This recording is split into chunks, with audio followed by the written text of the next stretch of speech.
So that's probably an insane amount of information to work with. It's a lot, tons to work with. You know, you don't really want to do it like this. You want to go get you an Alexander teacher, have some lessons, commit to a couple of lessons, and probably take 4 or 5, and then you don't have to work. You can make your own way and come back when you need a lesson or whatever.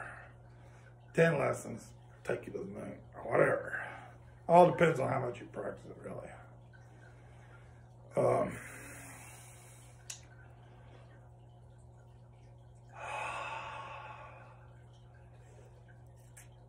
So there's something called slow walking. I got this from Rachel Old. She's written a couple of books on real advanced books, really on gazing, but she's into the walking too. She likes to combine the walking and the gazing. Slow walking is probably you're out in the woods, or at least in a park, or at least outdoors. It has to do with kind of power spots too. It's a little bit about, you should be looking for power spots in a way, or whatever. Just there's certain energy on the earth. You're very tuned in to what the energy on the earth is. You're maybe barefoot. You don't have to be barefoot, but you might be barefoot. And you just walk so slow, it's beyond belief. You know, so slow. Just as slow as you can hack it. You know, it has reminds me of Tai Chi, and this one's a little more of the Tai Chi. I don't know. I don't keep my feet straight for this. My feet are, you know, I'm over here and then I'm over here, kind of more like a Tai Chi type walk. I can try it with my feet straight, but that's not usually the way I'm going. So slow, so slow. And it's about the gazing, man. If you're not gazing, you're doing this, you're kind of tramping down your fun. I don't know if I want to get into a whole gazing thing. I'll get into the gazing thing. I'll get into it. This is kind of walking. Gazing means your eyes are not focused on anything in particular. It's like you don't care. I don't care when I'm gazing. I don't care. You can't get me interested in anything when I'm gazing. I don't believe any of it. I don't believe anything. You can't make me believe anything. But I'm real aware of everything. I'm real aware. I can see my hands. I can see my hands. That's more interesting to me than anything that might try to capture me out here. I can't be captured in here. You cannot capture me. But I'll play with you out here. If you want to play out here, let's play out here. I'll play all day with you out there. I don't think you can capture me out there either, but you'll get my attention. So it's a slow walking thing. You learn a lot. But, you know, dude, it's like discovering tension. This whole thing is in mindfulness. There's 3 aspects to meditation, let's say, or life, or whatever.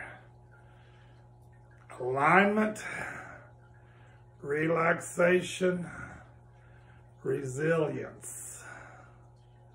Alignment is, you know, everything we're talking about Alexander. Everything you learn on the sitting cushion, you know, half of it's alignment. Half of it's the body and how to get it aligned.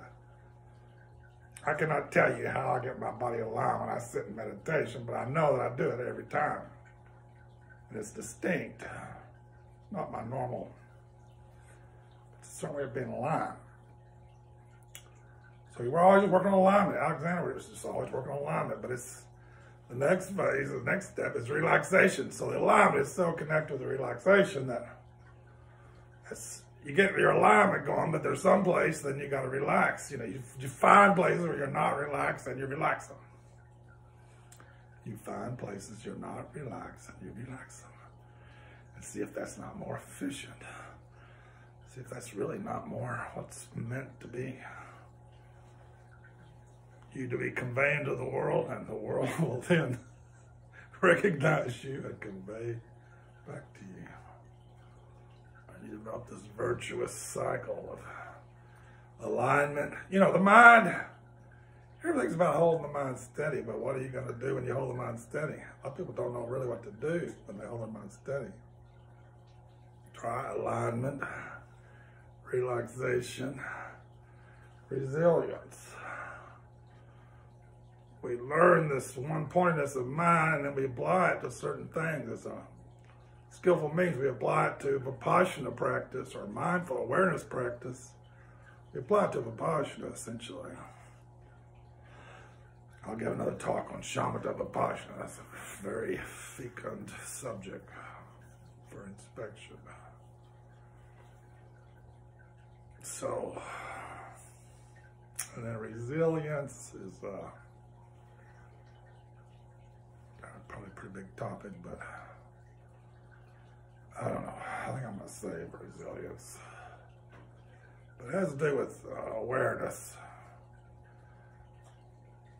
The way Will Johnson defines resilience is you got all these sensations going on in your body that you ordinarily ignore. And the reason you ignore them is so you can stay in your head. If you ever stop ignoring all these sensations, including the environment, including everything, then you cannot be in your head. It's impossible. So to be resilient means it's impossible for you to be off in your head. To be off in your head means it's impossible for you to be resilient. So, you know, and a lot of stuff we're doing in meditation is body. All that body stuff is kind of teaching you resilience. Just to be in your body and feel what's feeling, and including a lot of things you would ordinarily ignore. You know, here's the way Will teaches resilience. Put out your hand. Can you feel a bunch of little, it's like little needles. It's very subtle, but it's like there's little needles stabbing. If you pay attention to your hand, I mean, you pay attention to your body, all of a sudden there's all this energetic shit going on. I mean, just seemingly stuff you would ignore, you know.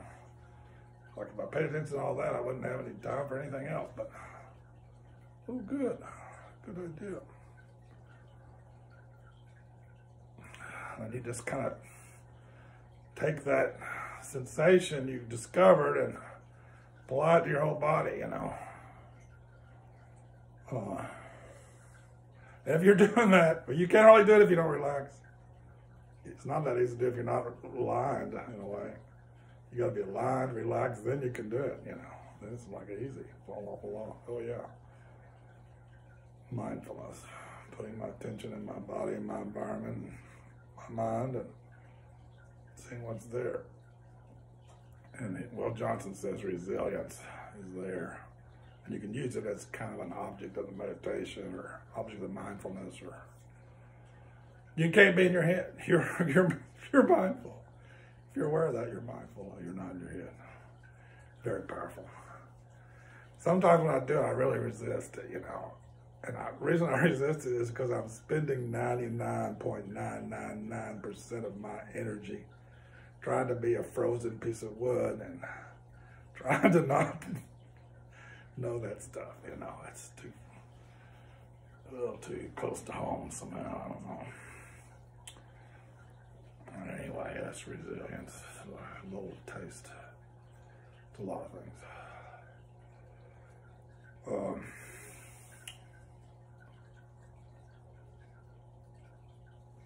I don't know what else. See, I've done some other things where you get into the lower body, the lower back. I haven't got that much into the upper body things. I don't know. This is Qigong. This is the number. This is the main posture. You stand like this for 20 minutes a day, you're going to be alive in 2 weeks. I can't do it. And it kind of reminds me a little of this reminds me a little of Alexander. I don't know why we do.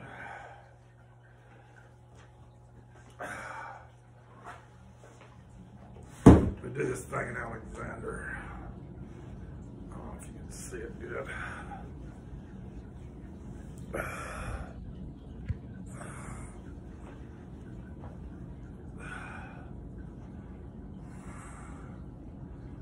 doing a little monkey here, and I got my hands right here. Oh, this is a little advanced for somebody that, where you are, but it's powerful. It's powerful. It's powerful. Just pay attention to your hands, you know.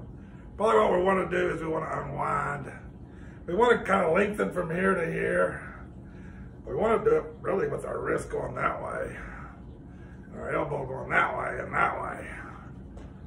We just want to like discover some space, maybe. Maybe it unspirals a little bit. I did a bunch on the hands. The whole thing was on the hands. So ooh, this could really talk to that whole thing with the hands. We could really get, I'll talk to you about this with the hands, not this. So there we are. Perfect, you know. Big and Alexander on our shoulders going that way, that much, change your life. If you would let your shoulders go that way, that much. First, you better let your head get free, or it ain't just as impossible. The next thing, after you get your head that free, you want just a little bit of that. So we can get a little bit of that. It really helps to get a little bit of that, to get a little of that. It really helps to get a little of that, to get a little of that. I don't know. Probably makes no sense. Better get an Alexander teacher. Probably won't do anything otherwise. If you get an Alexander teacher, you can use all this information perhaps.